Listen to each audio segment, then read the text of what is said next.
بسم اللہ الرحمن الرحیم۔ السلام علیکم۔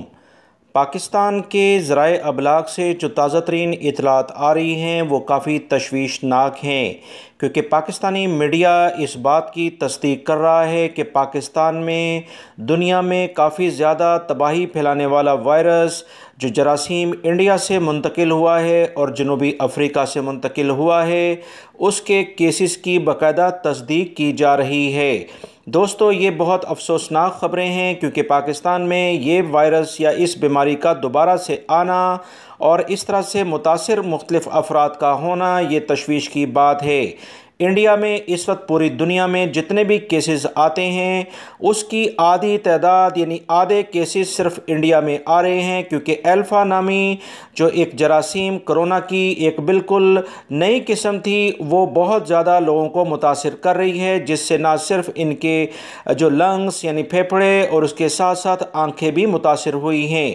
یاد رکھیں، انڈیا کے لیے اس تمام صورتحال کی بنا پر پچھلے 1.5 سال سے پروازیں مسلسل بند ہیں، جبکہ پاکستان کے لیے پچھلے کچھ مہینے پروازیں باقاعدہ چلی ہیں، جس سے پاکستانیوں نے کافی فائدہ بھی اٹھایا ہے۔ تازہ ترین رپورٹ جو پاکستان کے میڈیا کے ذریعے پوری دنیا میں آ رہی ہے اس سے یہ بات ظاہر ہوتی ہے کہ کچھ افراد انڈیا سے متاثرہ ہونے والے جراثیم اور جنوبی افریقہ کے جو جراثیم کی مختلف اقسام ہیں اس سے متاثر ہوئے ہیں۔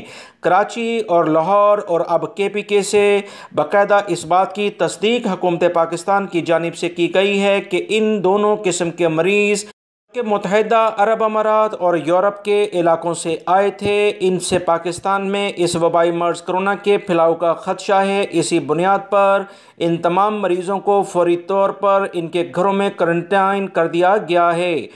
حکومت پاکستان کی اولین ترجیح ہے کہ وہ پاکستانی جو کہ بیرون ملک جانا چاہتے ہیں ان کے لیے سہولیات فراہم کی جائیں، مگر یہ کیسز آنے سے انٹرنیشنل پروازیں یقیناً متاثر ہوں گی۔ کوئی بھی ملک اس طرح کے مریض جس ملک میں آئیں گے وہاں سے پروازیں چلانے کے بارے میں بہت احتیاط کرے گا۔ انڈیا کی مثال ہمارے سامنے ہے، پچھلے 1.5 سال سے وہاں پر پروازیں نہیں چلیں، لہٰذا دونوں ممالک کی حکومتوں کو بہت زیادہ احتیاطی تدابیر اپنی عوام کے لیے کرنی چاہیے تاکہ آنے والے دنوں میں مزید کیسز نہ ہوں۔ ایسے افراد جو ایئرپورٹ سے دوسرے ممالک سے متاثر ہو کر آتے ہیں ان کی خاص نگرانی کی جانی چاہیے۔ ویڈیو لائک کر کے شیئر بھی کیجیے گا۔ السلام علیکم۔